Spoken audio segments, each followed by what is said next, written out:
Hey ho! What's up? That's right. I don't have my contacts in today. My eyes have been so irritated since I started doing the biokinesis eye color change videos. I feel like I'm not drinking enough water, so it's making my eyes really dry. But I know it's working. So I literally just can't get my contacts in today. So brown eyes. But I need to see still. My contacts are not for cosmetic reasons, they're for visual seeing. Those are prescription. So this is me with my glasses. You can see my ring light in that. So I'm gonna be taking them off. I'm only gonna be putting them on for the second half of this video. Today, I'm going to take a personality test, and it's called the Myers-Briggs personality test. And basically there's 16 different types of personalities, and let's just take it. There's some controversy around the test saying that like real psychologists think it's useless. Hold on, sorry. But also, like, most of the Fortune 500 companies make their employees take this test so they can help employees, they can categorize their employees and see what type of roles they would fit into best. Let's just take it for entertainment purposes only. I've taken this test before, and I am, or used to be, an INTJ, which is less than 2% of the population and even rarer for females. It's the same personality type as Elon Musk, who is my boo. He just doesn't know it yet, but we're very much in love. It's called the architect personality type, and it's a person just like, think of like an evil genius. That's me. So I love that personality type. I hope it doesn't change, but also like I'm still me regardless. So let's just have some fun and take it, and you can try it at home too. Maybe you'll learn something about yourself. So yeah, let's find out my Myers-Briggs personality test, and you can take it yourself. It is on, the website is called 16personalities.com. It's so incredible to finally be understood. I love the graphics as well, very cute. Okay, free personality test. It'll take us less than 12 minutes. And it says answer honestly even if you don't like the answer. Try not to leave any neutral answers. So we need to be direct here. Okay, first question. You enjoy vibrant social events with lots of people. I don't. No, that's mostly disagree. Because once I'm there, for the most part, if I feel safe, I'm having a good time. But do not make me go alone, or I won't go. Next question. You often spend time exploring unrealistic yet intriguing ideas. Yeah, 100%. I don't even watch television because I spend so much time thinking. I don't even listen to music with lyrics on a typical day because I'm thinking. Like, I can't have someone else's voice in my head because there's already so many voices in my head exploring different ideas. We just don't have time for other people's thoughts. Your travel plans are more likely to look like a rough list of ideas than a detailed itinerary. It's somewhere in between. It depends why I'm traveling. If it's for leisure, I can relax a bit, but if I have something to do, it is down to the minute planned. So let's just say I mostly agree with that. Oh wait, no, sorry, mostly disagree. You often think about what you should have said in a conversation long after it's taken place. Sometimes, yeah, but I'm pretty concise, and I have a sharp tongue. If your friend is sad about something, your first instinct is to support them emotionally, not to try to solve their problem. Yeah, 100%, for sure. I only solve people's problems if they ask me to, because 95% of the time, people don't take your advice if they weren't asking for it. So, why bother? People can rarely upset you. I don't know. I can get pretty sensitive, but not to like the masses. It's just people in my personal life. Like you can hurt me in 2 words. Just in 1 word. Just say no to me. Very upset. Next. You often rely on other people to be the ones to start a conversation and keep it going. No. I will talk the whole time. I never have a shortage of things to say. If you have to temporarily put your plans on hold, you make sure it's your top priority to get back on track as soon as possible. Yeah, for sure. You rarely worry if you made a good impression on someone you met. No, it's important for me to make sure that people understand me, because I'm very easily misunderstood. So yeah, it's important for me to leave people with having a good interaction and impression. I value time above anything else. So if I met someone and they gave me some of their time, I always try to make sure that it was 100% worth the exchange of time for the interaction. That's a real hoe mentality. It would be a challenge for you to spend the whole weekend all by yourself without feeling alone. No, I spend nearly 100% of my time in solitude. But I do schedule social activities, maybe like once a week, just because it's not healthy to stay isolated. You're more of a detailed-oriented person than big picture. No. I am almost exclusively big picture. The details, they fall into place if you're smart enough. You are very affectionate with people. Yes. Well, it depends. I feel like the definition of affection, let's just find out what that means. Because I don't like touching people in real life. Affection, a gentle feeling of fondness or liking. Then yes, I'm very affectionate. I always make sure that people around me are comfortable and they feel loved and supported, but I'm not a toucher. Please don't try to touch me unless we are sleeping together. Then I always want you to touch me, but if it's not sexual, please stop it. Okay, so I'm very affectionate with the people I care about. Yes. Fish out. You have a careful and methodical approach to life. Yes. You are still bothered by the mistakes you made a long time ago. No. You have to let that shit go.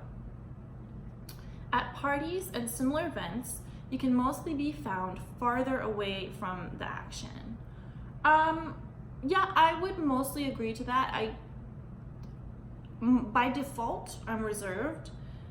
If I am on, it is very much an intention. Like I have to decide. But yeah, you can find me on the outskirts of things, and then when I'm ready, like I have to survey a room first. Like you can't just throw me in the middle of the room. I'm there. I'm watching. I'm observing the people that I'm interested in, that I think maybe I shouldn't speak to. And then I'll just casually place myself in the center, acting like I just got here. But really, I've been watching from across the street for a whole week before the event started. Yep. You often find it difficult to relate to people who let their emotions guide them. No, that's not true. I can be super emotional at times. So for me, it's just like always the battle between the head and the heart. And mine usually conflict. So I feel like I can listen to people who are emotional, people who are logical. I think I see both sides of the coin. When looking for a movie to watch, you can spend ages browsing the couch. Yes. I want to make sure that it is gonna be good, because I rely on entertainment to give me emotions or alter my mood. Let's say that. I have plenty of my own emotions. But yeah, if I'm gonna spend 90 minutes watching a movie, it better be fulfilling the need that I wanted it. So like if I'm feeling nostalgic, like I want to make sure that that's the correct movie, and I want to make sure that it's, you know, a respectable movie. I love to go for classics because obviously they're great. Don't make me watch a bad movie. You can stay calm under a lot of pressure. Yeah, for the most part, I'm chilling. When in a group of people you do not know, you have no problem jumping right into their conversation. Mostly agree. Yeah, I spend a lot of time educating myself on all different subjects, so I feel like I have something in common with everybody. When you sleep, your dreams tend to be bizarre and fantastical. If I remember them, sure, yeah. Let's just do like a small yes, because a lot of times they're nightmares. In your opinion, is it sometimes okay to step on others to get ahead in life? Yeah, for sure. Like, I'm not gonna lie to you. I've done it before. I'll do it again. I try not to make a habit out of it, but I also like to look at that person's morals, their virtues, and I also like to think, well, who would be better at this opportunity? Like, who would benefit from this more? Who is more deserving of this position or this opportunity? And if I really feel like they're more deserving of it, I would step back and find something else. But if I feel like this person, even if they did get this position, they wouldn't appreciate it and they wouldn't be good at it. Therefore, I'm gonna take it. So, listen, I'm doing everyone a favor, whether if they realize it or not. But if it's done correctly, they don't even know they've been stepped on, which is how you're supposed to do it. You are dedicated and focused on your goals, or only rarely, yeah. I listen, I can get sidetracked, but I can bring it back. If you make a mistake, you tend to start doubting yourself, your abilities, or your knowledge. No. You have to make mistakes. That's part of learning. If you're never making mistakes, it means that you're not doing anything challenging enough. It means that you're in your comfort zone where you will die. When at a social event, you rarely try to introduce yourself to new people, and you mostly talk to the ones you already know. That's mostly true. Again, I am very careful about who I approach, but if someone approaches me, like if you talk to me, I'll talk to you. Like I have no problem with that. But yeah, I'm not likely to just be like, hey, how are ya? But this is my ego talking. Usually people will come up to me and start talking, so I don't even have to make conversation. Let's see. Has your opinion of me changed yet? You usually lose interest in a discussion when it gets philosophical. No, that's when it starts getting exciting. You would never let yourself cry in front of it. No, I've cried in front of people before. I don't like to. It's not my trademark personality. Let's see. But I also don't feel like a failure if I cry. I'm just like, oh, I'm sorry, you guys. I need to get that out. You feel more drawn to places with a bustling and busy atmosphere than more quiet and intimate ones. No, I prefer quiet. But it doesn't mean that I can't appreciate that. Like I went to college for one semester in New York City, and I loved it. I thought it was so cool. But I could never live in Manhattan. Right now I'm looking out my window and it's just like all trees, and it's perfect. You like discussing different views and theories on what the world could look like in the future. Yeah, so cool. When it comes to making life-changing choices, you mostly listen to your heart rather than your head. Remember, I was just talking about this, head and heart, head and heart. Honestly, I would go with my heart, believe it or not. As much as I like to think and overthink and analyze, that doesn't actually make me happy. And I just decided recently, actually, that the most important thing to me is my happiness. And happiness comes from your heart, not your head. So I would say I mostly listen to my heart. You cannot imagine yourself dedicating your life to the study of something that you cannot see, touch, or experience. I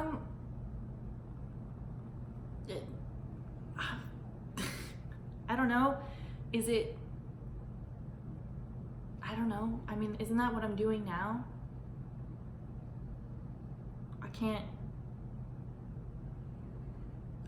I have no idea how to answer that. Well, I guess I can't imagine myself doing it because I can't think of one example. You cannot see, touch, or experience. So I mean, are they talking about just exploring theories?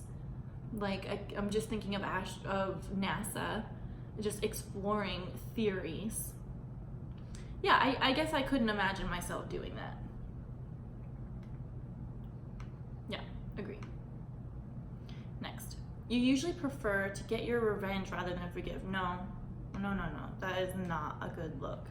I think about my revenge, and I actually have a game where I destroy someone in one sentence. Basically, as few words as possible to destroy their character, how they feel about themselves and perceive themselves.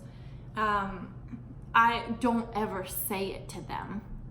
Please note that. But in my head, if someone has wronged me, one sentence. And I'm just like, if I ever said that to themselves, they would jump off a cliff. And then it makes me feel better. But I would never say it to them because it's not about hurting the other person. It's just about validating myself.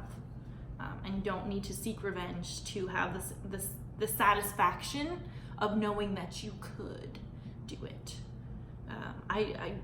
That's a horrible use of time, getting revenge on someone. You often make decisions on a whim. No, not at all. The time you spend by yourself often ends up being more interesting and satisfying than the time you spend with other people. Yes. I like other people, don't get me wrong, but then we also have to split up the time with what everyone wants to do. And when I'm alone, I can just do what I want to do.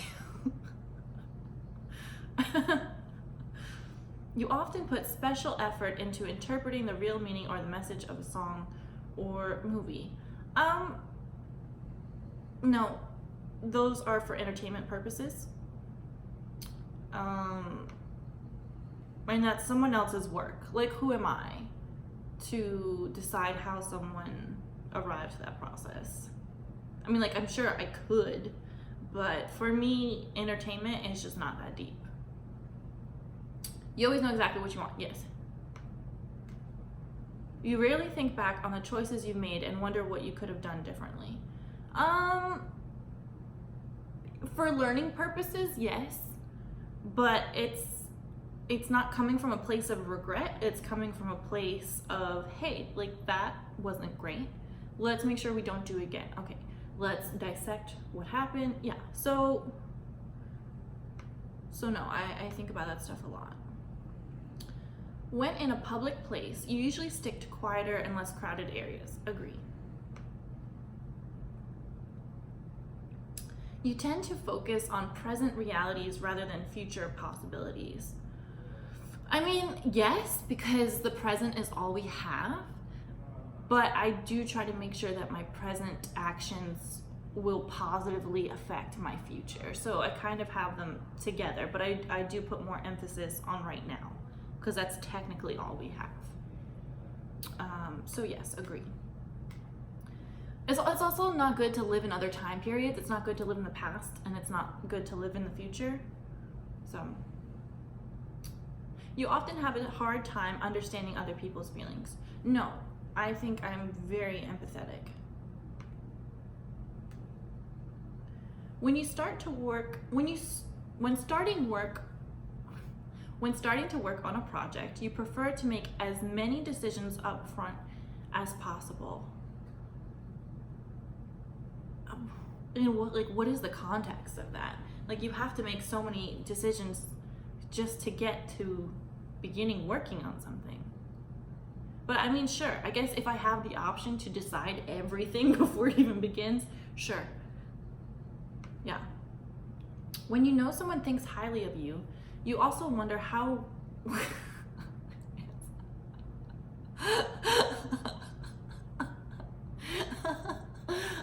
yeah. When you know someone thinks highly of you, you also wonder how long it will be until they become disappointed in you. Yes, but that's also motivational to me because it's like, let's make sure that never happens. I am a people pleaser.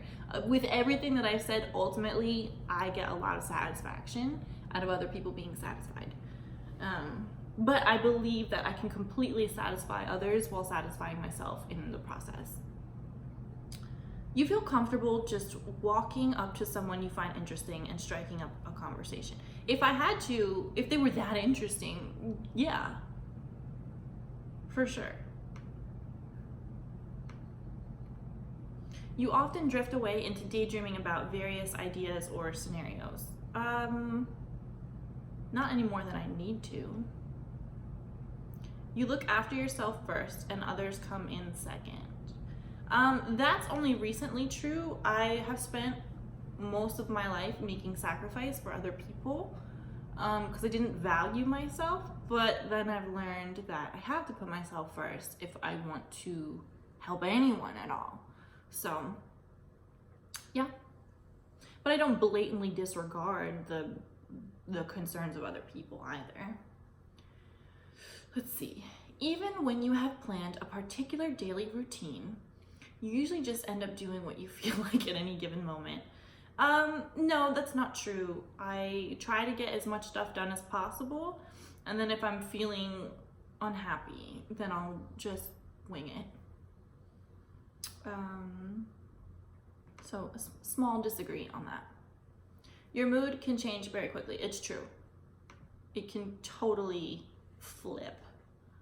But you have to understand, my life is crazy. It's insane. Like one day, everything is normal, and then boom, your Instagram gets deleted. So it's like, and then another day, you'll get a phone call from, my lawyer being like, hey, I think we can fight this thing. Great. And then I get a call from my realtor being like, hey, you need to fumigate the house, and that's gonna cost you $2,500. And it's like, oh. And then it's like, a customer is disputing a PayPal case.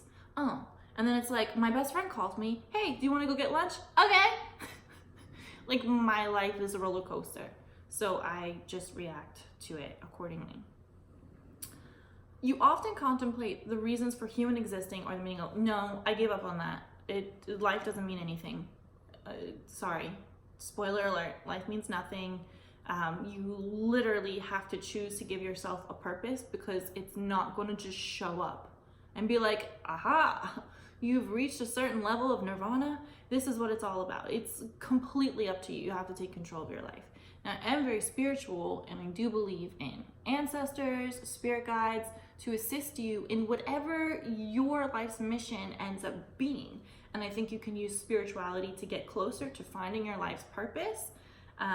But also, life is nothing at the same time. Again, choose your purpose. You often talk about your own feelings and emotions. Yeah, I've been doing that for the past 20 minutes. All the time.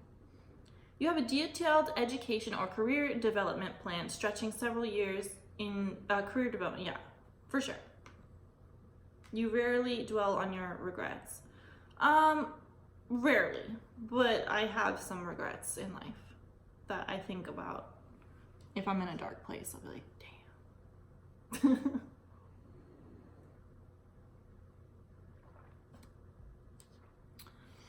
Spending time in a dynamic atmosphere with lots of people around quickly makes me feel drained and in need of a getaway. Yes.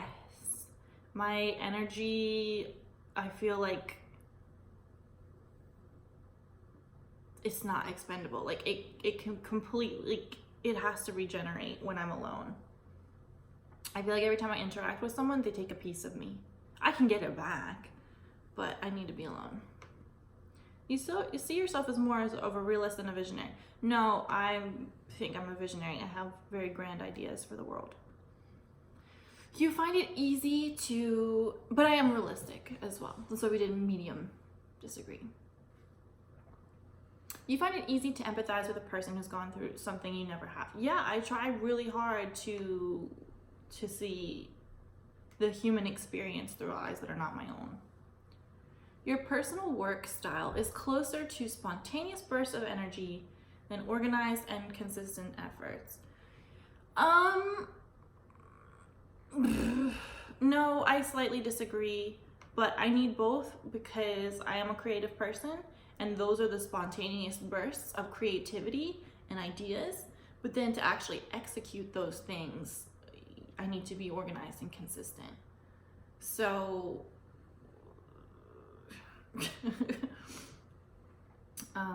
there's more. Your emotions control you more than you control them. Slight disagree. They'll always get the best of me if I allow them to, and then I remember, hey, you can control this, so do it. After a long and exhausting week, a fun party is just what you need. With who? Who's there though? Why? Why are we partying? Is it a birthday or is it like a work event? But it is fun.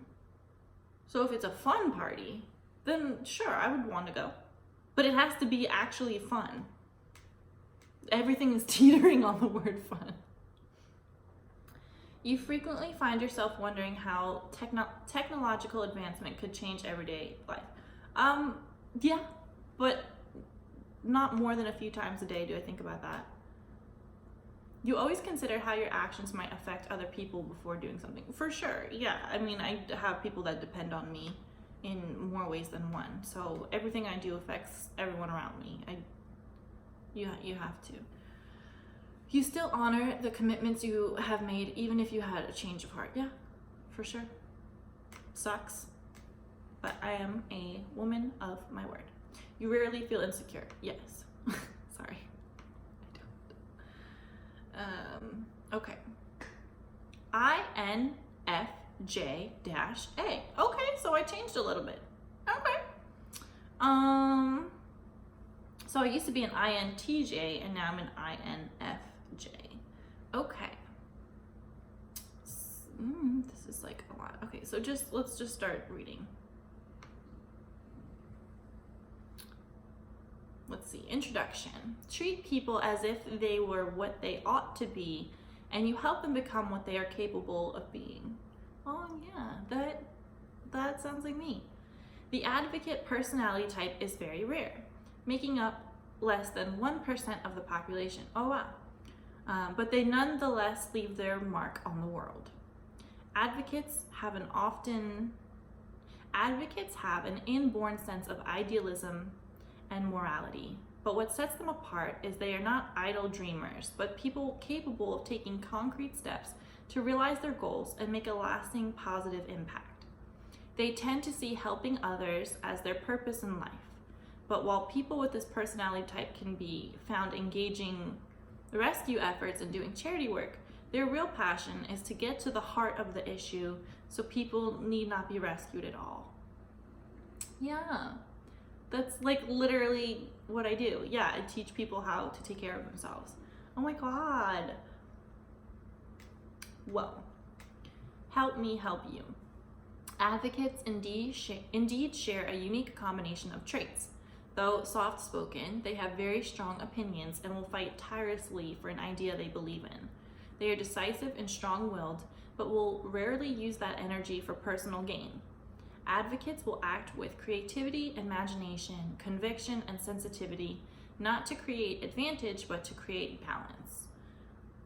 I don't know this word. Egaliter blah, blah, blah, and karma are very attractive ideas to advocate personalities. They tend to believe that nothing would help the world so much as using love and compassion to soften the hearts of tyrants. I do believe that war is pointless. Nothing lights up an advocate's, you can tell I have a hard time reading. Nothing lights up advocates like creating a solution that changes people's lives. That's literally my entire function. Advocates find it easy to make connections with others, have a talent for warm, sensitive language, speaking in human terms rather than pure logic and fact. It makes sense that their friends and colleagues will all come to think of them as quiet, extroverted personality types, but they would all do well to remember that advocates need time alone to decompress and recharge. Advocates take great care of others' feelings and they expect the favor to be returned. It's true. Sometimes that means giving them the space they need for a few days. Also true. Okay, let's find advocates you may know. Martin Luther King, Nelson Mandela, Mother Teresa, Alanis Morissette. Oh, that's super cool. Mother Teresa, Martin Luther King. Okay. Jimmy Carter, Nicole Kidman. I don't know who Gothi is. Morgan Freeman. God, literally God. I don't watch House or Game of Thrones, sorry. Or Lord of the Rings, sorry. Or Prison Break. Oh, Rose from Titanic, okay. I don't watch Lost or The Three Musketeers, sorry. Let's see, and there's some here, parenthood, career path, workplace habits, conclusion. I know, you guys know I'm struggling with my romantic life, so let's see here. Love comes more naturally to the human heart than its opposite. When it comes to romantic relationships, advocates take the process of finding a partner seriously, not ones for casual encounters. People with the advocate personality type instead look for depth and meaning in their relationships. They'll take the time necessary to find someone they truly connect with. Once they've found that someone, their relationships will reach a level of depth and sincerity that most people can only dream of. That's true.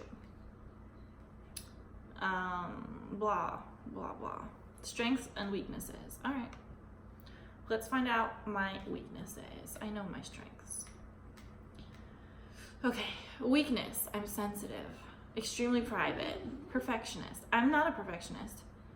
Always need to have a cause, can burn out easily. Yeah, true.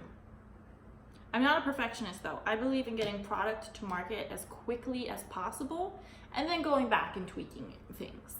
But nothing is perfect, ever. Parenthood. Should I be a parent?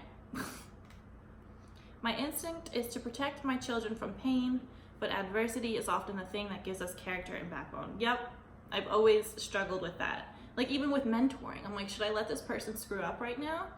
Will that be more helpful to them than me bailing them out of this situation? And sometimes I let the girls fail. It's a controlled environment because I know how badly, I'll be able to foresee how bad the failure is going to be. But, you know, things can't always, life is not this way. Like, you can't create a false bubble for people. You can't thrive in an environment that is manufactured for you to win. Advocates want to raise children who are principled, creative, and resolute. Whatever. Ultimately, advocate parents will realize that these conflicting beliefs aren't a sign of their failure, but of their success in raising someone who did indeed learn to form their own ideals. As they mature, advocates' children will also come to appreciate the combination of independence and personal responsibility they were raised with. So as long as their child grows up with a firm understanding of the difference between right and wrong, and is able to fight for a cause they believe in, striving the best they can be, advocate parents will be satisfied with what they've accomplished together with their child. Sure. Do we even need to look at career paths? It doesn't matter. Truth, beauty, purpose. Yep. How am I as a friend? This I'm curious about. The most I can do for my friend is simply be his friend. Yeah. That's how I am with my friends. Whenever someone's having a problem, the first question I ask them is, how can I best support you in this moment? Because not everyone wants their problem solved. I don't want my problem solved. I just want to talk about them. Let's see. There's a running theme with advocates, and that is a yearning for authenticity and sincerity. In their activities, their romantic relationships, and their friendships. People with the advocate personality type are unlikely to go for friendships of circumstance, like workplace or social circles, or chatting up their local baristas, where the only thing they have in common is day-to-day familiarity. Rather, advocates seek out people who share their passions, interests, and ideologies, people with whom they can explore philosophies and subjects they believe are truly meaningful. It's true. It's very hard for me to find real friends. But also I'm not really looking. Like if I make a friend, I make a friend. But the ones that I have, I love them so much. Closed book and speed reader. I don't know, whatever. In friendship, it is as though advocates are searching for a soulmate, someone who shares every facet of their passions and imagination. It's true. That's why I think I have so few friends, but I feel so deeply connected to all of them. Like finding a needle in a haystack. Yes. Okay, workplace habits. Let's hear the bad. Did you hear these dogs snoring? Advocates have pretty tall demands when it comes to a satisfying work environment. Not only does this personality type need to be able to express their creativity and insight, advocates need to know that what they're doing has meaning, helps people, and leads to personal growth, and all the while is in line with their values, principles, and beliefs. Yep. I'm very difficult to please professionally. Conclusion. Let's wrap it up. In the end, it's your actions, how you respond to circumstance, that reveals your character. Few personality types are as passionate and mysterious as advocates. Your information and empathy will make you someone who not only cherishes their integrity and deeply held principles, but unlike many other idealistic types, is also capable of turning those ideals into plans and executing them. Advocates can easily be tripped up in areas where their idealism and determination are more of a liability than an asset. It's true.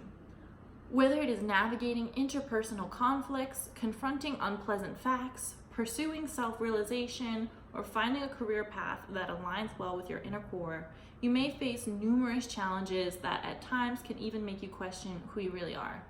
Yep, this year so far has made me really question my existence. But you have to keep going, regardless. You'll figure out who you are eventually. What you have read so far is just an introduction and less than 5% of what we can tell you about this personality type.